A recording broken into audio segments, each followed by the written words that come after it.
கிறிஸ்துவில் பிரியமானவர்களே, தன்னை பின்பற்றி வந்த ஜனங்களுக்கு இயேசு கிறிஸ்து உபதேசித்து சொன்ன வசனங்களில் ஒன்றுதான் மத்தேயு எழுதின சுவிசேஷம் 5வது அதிகாரம் 41வது வசனம். இந்த வசனத்தில் ஆண்டவர் சொல்லுகிறார், ஒருவன் உன்னை 1 மைல் தூரம் வரும்படி பலவந்தம் பண்ணினால் அவனோடே 2 மைல் தூரம் போ. நம்மில் அநேகருக்கு மிகவும் பரிச்சயமானது இந்த வசனம். இந்த வசனத்தினுடைய அர்த்தம் என்ன என்பதை நாம் இந்த செய்தியின் வாயிலாக கற்றுக்கொள்ள போகிறோம். முடிவு பரியந்தம் இந்த செய்தியை கேளுங்கள். இது உங்களுக்கு மிகவும் ஆசீர்வாதமானதாக இருக்கும் என்று சொல்லி நான் கர்த்தருக்குள் விசுவாசிக்கிறேன். இயேசு கிறிஸ்துவின் காலத்திலே ரோம படை வீரர்களுக்கு சட்ட ரீதியிலான ஒரு உரிமம் இருந்தது.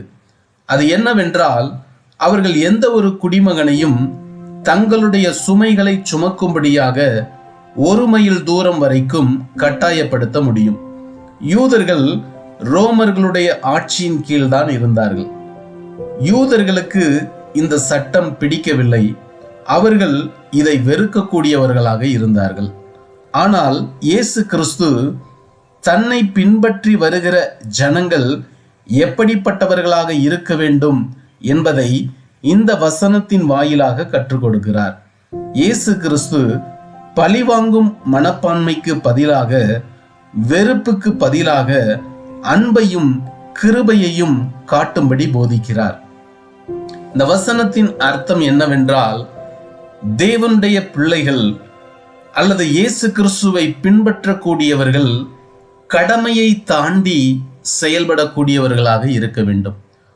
உங்கள் அனைவருக்கும் தேவன் ஒரு ஸ்தானத்தை கொடுத்திருக்கிறார். ஒவ்வொரு ஸ்தானத்திற்கும் ஒரு சில கடமைகளும் செய்து நிறைவேற்ற வேண்டிய சில வேலைகளும் உண்டு.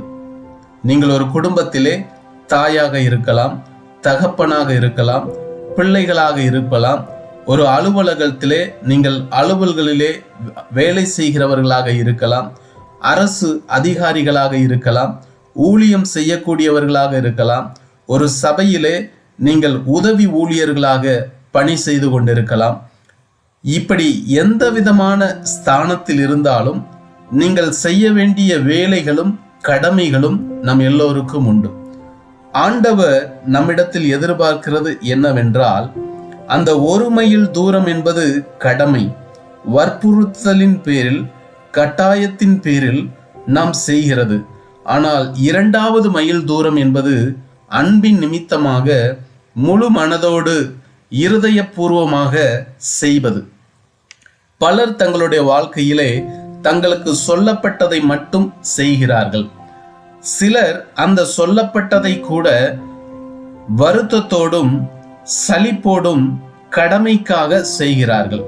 ஆனால் இயேசு கிறிஸ்துவின் சீடர்கள் தங்களுக்கு கொடுக்கப்பட்ட கடமையையும் தாண்டி, கொடுக்கப்பட்டதையும் தாண்டி, தேவன் மீது வைத்திருக்கிற அன்பின் பெயரினாலே, இயேசு கிறிஸ்துவின் சீடன் என்கிறதினாலே கடமையை தாண்டி செயல்படக்கூடியவர்களாக இருக்க வேண்டும் என்றுதான் ஆண்டவர் விரும்புகிறார். 2வது மைல் தூரம் என்பது கடமையை தாண்டி செயல்படுகிறது. எதன் அடிப்படையிலே? கிறிஸ்துவின் மீது நமக்கு இருக்கிற அன்பின் வெளிப்பாட்டின் அடிப்படையிலே நாம் கடமையை தாண்டி செயல்பட வேண்டும் என்பது தேவனுடைய சித்தம்.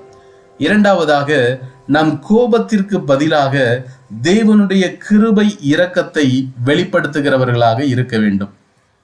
உங்கள் மீது கட்டாயமாக சில வேலைகள் திணிக்கப்படுகிற பொழுது, உங்களை கட்டாயப்படுத்துகிறவர்கள் மேல் நீங்கள் கோபப்படாமல் அவருக்கு மேலான அன்பை காட்டும்படி இயேசு கிறிஸ்து நமக்கு கற்பிக்கிறார். மற்றவர்களை நாம் பிரதிபலிக்காமல் இயேசு கிறிஸ்துவின் சுபாவத்தை பிரதிபலிப்பதுதான் 2வது மைல். பிரியமானவர்களே, உங்களை மற்றவர்கள் எப்படி நடத்துகிறார்கள் அதன்படியே நான் மற்றவர்களையும் நடத்துவேன் என்பது 1 மைல். ஆனால் மற்றவர்கள் என்னை எப்படி நடத்தினாலும் என்னுடைய எதிர்வினையானது கிறிஸ்துவின் அன்பாகவே இருக்கும்.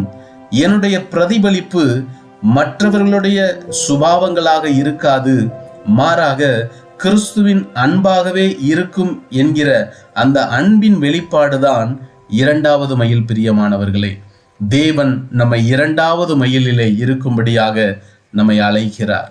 மூன்றாவதாக, இரண்டாவது மைல் என்பது நம் மனப்பூர்வமாக செய்யக்கூடிய சேவை.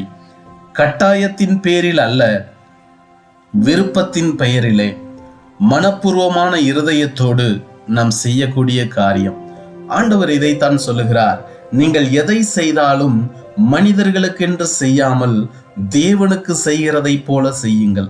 எந்த ஒரு வேலையாக இருக்கலாம், எந்த ஒரு பொறுப்பாக இருக்கலாம், ஏதோ ஒரு மனிதனை பிரியப்படுத்தும்படியாக நான் செய்கிறேன் என்கிற எண்ணம் கொள்ளாமல், இதை நான் தேவனுக்கே செய்கிறேன் என்கிற எண்ணம் உங்களுக்குள் வரும் பொழுது நீங்கள் இரண்டாவது மைலுக்குள்ளாக பிரவேசம் செய்கிறீர்கள். இந்த இரண்டாவது மைல் என்பது தேவனுக்காக நீங்கள் செய்யக்கூடிய மனப்பூர்வமான சேவை. அல்லேலூயா. தேவன் நம்முடைய இருதயத்தின் மனப்பான்மையை பார்க்கிறார். பிரியமானவர்களே, நான்காவது, இந்த இரண்டாவது மைல் என்பதுதான் கிறிஸ்தவத்தின் மேன்மை, கிறிஸ்தவர்களின் மேன்மை. Praise the Lord. இந்த இரண்டாவது மைல் கிறிஸ்தவர்களைத்தான் கர்த்தர் எதிர்பார்க்கிறார். இது கிறிஸ்தவத்தின் மேன்மை.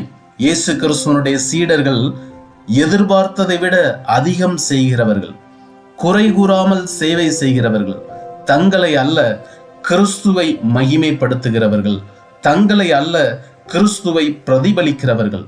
கிறிஸ்தவம் என்றாலே அதற்கு அறியப்படக்கூடிய ஒரு காரியம் அவர்களுடைய சேவை மனப்பான்மை. இதுதான் கிறிஸ்தவத்தின் மேன்மை. இந்த மேன்மை, இந்த இரண்டாவது மைல் அனுபவம் சில கிறிஸ்தவர்களிடத்திலே இருந்தபடியால் தான் நம்முடைய தேசம் இன்றைக்கு ஆசீர்வாதமாக இருக்கிறது. இயேசு கிறிஸ்துவை அறியாத ஒரு குடும்பத்தில் பிறந்த நானும் கூட இன்றைக்கு இயேசு கிறிஸ்துவை பின்பற்ற முடிகிறது என்றால் இரண்டாவது மைலிலே இருந்ததான அந்த கிறிஸ்தவர்களோடு ஆமென் தேவன் எனக்கு கொடுத்த ஒரு ஐக்கியத்தினாலே, அவர்களுக்குள்ளாக நான் கிறிஸ்துவை பார்த்தபடியால் தான் புறஜாதி மார்க்கத்திலிருந்து இன்றைக்கு கிறிஸ்துவை பின்பற்றக்கூடியவனாக நானும் மாறி இருக்கிறேன். இதுதான் கிறிஸ்தவத்தின் மேன்மை. நம் வரலாற்றை புரட்டி பார்த்தால் நம்முடைய பாரத தேசத்திலே அநேக கிறிஸ்தவர்கள், மிஷனரிமார்கள் வந்து இந்த இரண்டாவது மைலிலே நம்முடைய தேசத்திற்கு கிறிஸ்துவின் மீது இருந்த அன்பின் உந்துதலினாலே அவர்கள் செய்த சேவை, அது மறக்க முடியாது. அது வரலாற்று சான்றுகளாக இருக்கிறது. எனக்கு பிரியமானவர்களே, உங்களுக்கு ஒப்படைக்கப்பட்ட பணியை மட்டும் நீங்கள் செய்யாமல் கூடுதலாக செய்யுங்கள். நீங்கள் வேலை செய்கிற இடங்களிலே அநேகர் தங்களுக்கு ஒப்படைக்கப்பட்ட பணியை செய்யலாம். ஆனால் தேவன் நம்மை இரண்டாவது மைலில் இருக்கும்படியாக விரும்புகிறார். அதாவது நமக்கு ஒப்படைக்கப்பட்ட பணியை மட்டும் செய்யாமல் மனப்பூர்வமாக ஆமென் ஸ்தோத்திரம் கூடுதலாக நீங்கள் உதவி செய்யுங்கள். ஊழியத்திலே குறைந்தபட்ச சேவை அல்ல, முழு அர்ப்பணிப்போடு சேவை செய்யுங்கள். உங்கள் மீது தேவன் வைத்திருக்கிற தலைமைத்துவத்துக்கு ஆமென் முழு மனதோடு கீழ்ப்படியுங்கள். அவர்கள் சொல்லுகிறதை மட்டும் செய்கிறது அல்ல, மாறாக முழு அர்ப்பணிப்போடு சேவை செய்யுங்கள். உங்கள் குடும்பத்திலே அன்பு கிடைக்கும் போது மட்டுமல்ல, மற்றவர்கள் உங்களை நேசிக்கிற பொழுது மட்டுமல்ல, அன்பு உங்களுக்கு கிடைக்காமல் இருந்தாலும் நீங்கள் அவர்களுக்கு அன்பு காட்டுங்கள். இதுதான் இரண்டாவது மைல் அனுபவம். தேவன் உங்களை இரண்டாவது மைல் அனுபவத்திற்குள்ளாக அழைக்கிறார். பிரியமானவர்களே, முதல் மைல் என்பது அது கடமையின் பாதை, இரண்டாவது மைல் என்பது அது சீசத்துவத்தின் பாதை. முதல் மைலிலே கூட்டம் அதிகமாக இருக்கும், முதல் மைலிலே அநேக ஜனங்கள் இருப்பார்கள். ஆனால் இரண்டாவது மைலிலே மிகச் சிலரே இருப்பார்கள். அவர்கள்தான் இயேசு கிறிஸ்துவினுடைய உண்மையான சீடர்கள். அவர்கள் இயேசுவின் சிலுவையை எடுத்துக்கொண்டு ஆமென் ஸ்தோத்திரம் இன்பத்திலும் துன்பத்திலும் கஷ்டத்திலும் நஷ்டத்திலும் எந்த ஒரு சூழ்நிலையிலும் தேவன் மீது இருக்கும் அன்பினாலே உந்தப்பட்டவர்களாக கிறிஸ்துவை பின் செல்லும்படியாக தீர்மானம் எடுத்துக்கொண்டவர்கள். இயேசு கிறிஸ்து நம்மை சாதாரண வாழ்க்கைக்கு அல்ல, இரண்டாவது மைல் வாழ்க்கைக்கு அழைக்கிறார். உங்களை ஒப்பு கொடுப்பீர்களா? ஜெபிப்பீர்களா? ஆண்டவரே, அந்த இரண்டாவது மைல் வாழ்க்கைக்கு நான் என்னை அர்ப்பணிக்கிறேன். ஒரு மைல் போவது கடமை, 2 மைல் போவதுதான் கிறிஸ்துவின் சுபாவம். பிரியமானவர்களே, அந்த கிறிஸ்துவின் சுபாவத்திற்கு நம்மை ஒப்பு கொடுப்போமா? ஆண்டவரே, உம்முடைய வார்த்தைக்கு கீழ்ப்படிந்து இரண்டாவது மைல் வருகிறதற்கு என்னை நானே அர்ப்பணிக்கிறேனப்பா. அநேகர் செல்லுகிற அந்த முதல் மைல் கூட்டத்திலே நான் இருக்க விரும்பவில்லை அப்பா. 2வது மைல் வாழ்க்கைக்கு என்னை அர்ப்பணிக்கிறேன். சீசத்துவ வாழ்க்கைக்கு என்னை அர்ப்பணிக்கிறேன்.